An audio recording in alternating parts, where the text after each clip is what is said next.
Nama saya Bruder Dieng Karnedi, SJ. Ya. Saya di sini sudah bekerja hampir 3 tahun. Lalu asal saya dari Jawa Timur, Kabupaten Ngawi. Ya. Saya di sini berkarya bersama dengan Romo Budiarto Gumulya, dan salah satu kegiatan yang saya lakukan di sini, yang pertama-tama tentu menemani Romo ya berkarya di sini, menggantikan posisinya kalau sedang tidak ada.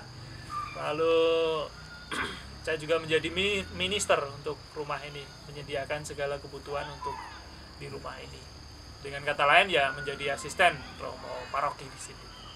Contoh kegiatan ya macam-macam sebenarnya. Ya. Salah satunya yang akhir-akhir ini saya kerjakan adalah ya, aktif untuk mendampingi tukang yang saat ini bekerja untuk membangun gereja, karena kita juga sedang melakukan pembangunan gereja. Tetapi di rumah sendiri itu saya juga bercocok tanam, bertani, memelihara kambing, lalu kadang juga mengajar ya. Seperti kemarin itu saya mengisi rekoleksi, kadang juga mengajar kursus komputer. Untuk transportasi di sini bisa dicapai dengan 2 cara. Yang pertama dengan pesawat, gitu ya. Untuk pulang pergi dari Nabire ke Wagete, Nabire adalah kota yang terdekat, itu kita butuh 1,5 juta biayanya untuk tiket pesawat. Ya. Lalu untuk jalan darat itu ada juga, tetapi memakan waktu yang cukup lama, ya, karena jaraknya 255 km. Jadi kita butuh waktu antara 9, 10, bahkan kadang 12 jam. Kesulitan pertama-tama tentu adalah di sini semuanya menjadi mahal, ya. Harga barang menjadi mahal. Kalau dibandingkan dengan di Jawa, itu harga-harga barang itu menjadi berlipat 3 kali, gitu ya, harga mahalnya. Selain mahal, lalu juga barang kebutuhan itu sulit untuk didapat. Untuk biaya transportasi itu juga mahal. Gitu ya. Lalu yang kedua itu cuaca yang cukup ekstrim, saya kira. Di sini suhunya cukup dingin. Ya. Kalau malam bisa sampai 10 derajat Celcius. Gitu ya. Kalau siang itu bisa 15 sampai 20 derajat Celcius. Yang ketiga soal komunikasi. Ya. Awal-awal di sini itu untuk berkomunikasi sangat sulit karena memang belum ada signal, belum ada listrik, dan lain sebagainya.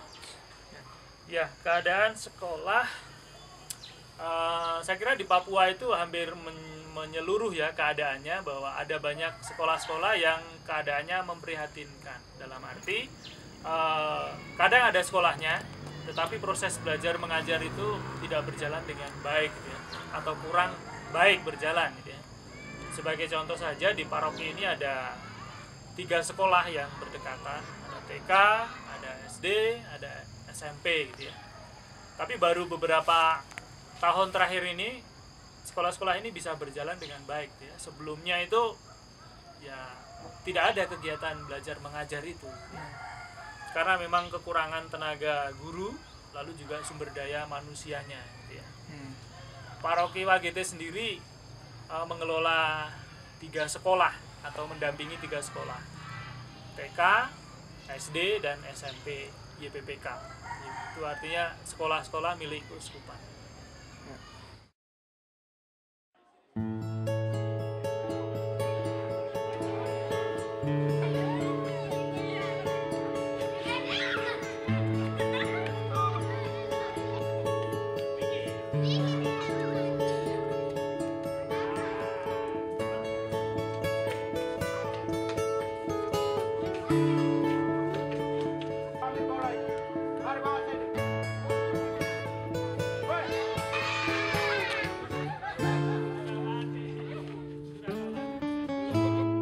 Nama saya Justinus PT, Kepala Sekolah SD PK Wagete.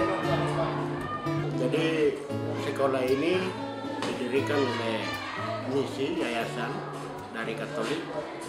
Dulu pertama datang bersama misionaris. Ya. Jadi gereja masuk sama-sama juga dengan sekolah. Jadi didirikan pada tahun 1948. Kemudian mulai buka sekolahnya itu 1949. Jumlah murid pada awalnya 254. Kemudian setelah ada orang bersama orang tua pindah, ada yang karena hal lain akhirnya keluar, sampai saat ini 220 yang ada. 220. Ya.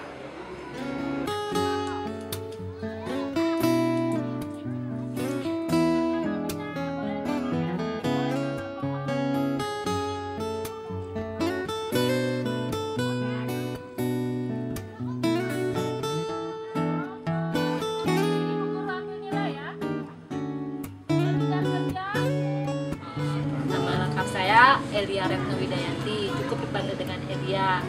Saya dari Jakarta, dari Paroki Santa Ana Durensawit. Saya menjadi seorang guru volunteer, lebih tepatnya guru volunteer kelas 1 SD di SD PPK Wagete. Kenapa kelas 1?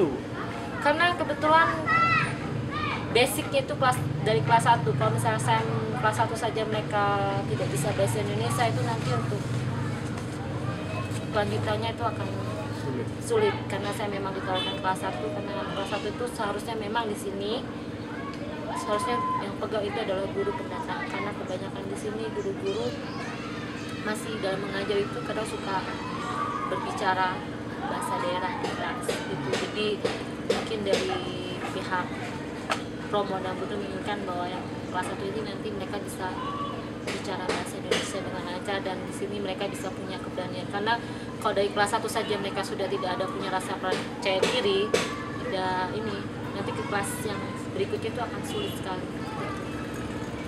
Mungkin Ibu bisa ceritakan sedikit tentang standar pendidikan di sini? Standar pendidikan yang seperti apa ini? Ya, keadaannya aja. Keadaannya di sini sejauhnya boleh jujur ya, masih sangat kurang. Jujur saya mengajar tidak sesuai dengan kurikulum dari pusat, karena kalau saya sesuai dengan kurikulum dari pusat itu saya bisa benar-benar kasihan anak-anak. Di sini kendalanya itu bahasa Indonesia, karena mereka masih sulit sekali menggunakan bahasa Indonesia, dan banyak sekali kekurangan masalah buku juga di sini. Buku pelajaran itu sangat kurang sekali, dari kelas 1 sampai kelas 6. Itu saja sih, kualitasnya di sini masih sangat belum bisa. Kalau kelas 1 kelas 2 itu standarnya itu di sini hanya bisa membaca, menulis, dan itu. Karena kalau 3 ini saja tidak mereka kuasai, bagaimana mereka bisa menangkap pelajaran-pelajaran yang lain? Buku-buku pelajaran sih, buku-buku pelajaran, alat-alat peraga itu masih sangat-sangat kurang sekali. Saya juga lagi berusaha untuk mengajukan proposal ke Gramedia, tapi tidak tahu apakah bisa atau tidak. Tapi memang di sini buku-buku pelajaran itu sangat kurang. Lebih banyak buku-buku cerita dibanding buku-buku pelajaran, alat-alat peraga, terutama untuk yang kelas-kelas kecil ya, kelas 1 sampai kelas 3 itu kan sebenarnya butuh sekali alat-alat peraga untuk guru.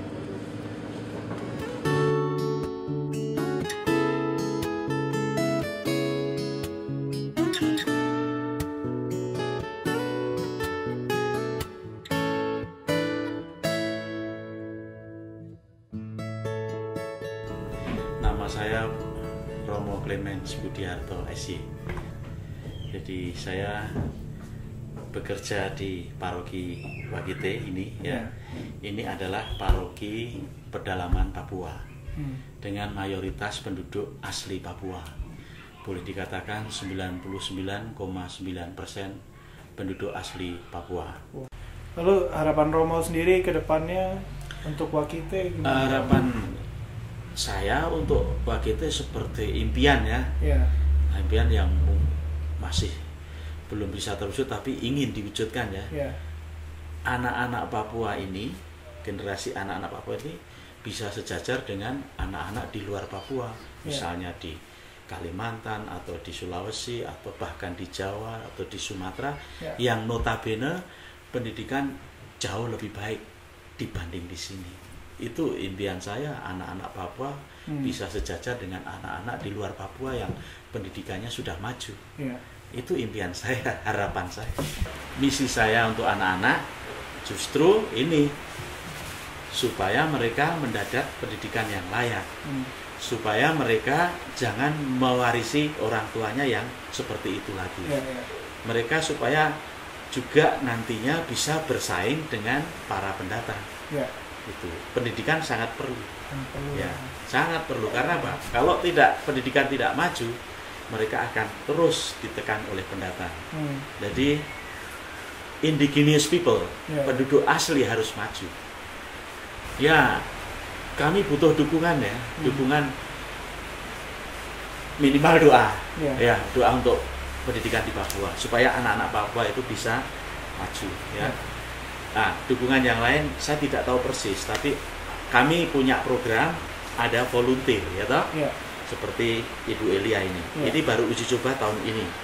Dan ada efek positif dari adanya volunteer ini. Paling tidak mewarnai sekolah ya. Bahwa sekolah yang mungkin kurang disiplin menjadi lebih disiplin. Lalu guru-guru yang asli juga tadi ada yang mengajar sudah di kelas. Nah, itu ada dampak positifnya. Dampak positifnya untuk guru-guru itu sendiri juga ada pengaruhnya. Bahwa sekolah ini harus berjalan ya. Lalu dampak untuk anak-anak, terutama untuk membaca, menulis, menghitung ya. Paling tidak itu anak-anak juga lalu bisa. Lalu bahasa Indonesia, keberanian anak untuk berbahasa Indonesia lalu menjadi berani. Mengapa anak-anak yang sekolah itu kalau diajak ngomong tidak jawab? Karena tidak tahu bahasa Indonesia. Sementara anak-anak di sini ketika saya tanya, bagaimana kamu tadi sekolah? Iya, Pater. Karena apa? Bahasa Indonesia sudah bisa. Jadi berani, bahkan bangga. Nah, itu. Nah, maka dukunglah kami bahwa volunteer ini sangat diperlukan di sini. Nah, entah dalam bentuk apa dukungan Anda dari Sydney, dari Australia, silahkan.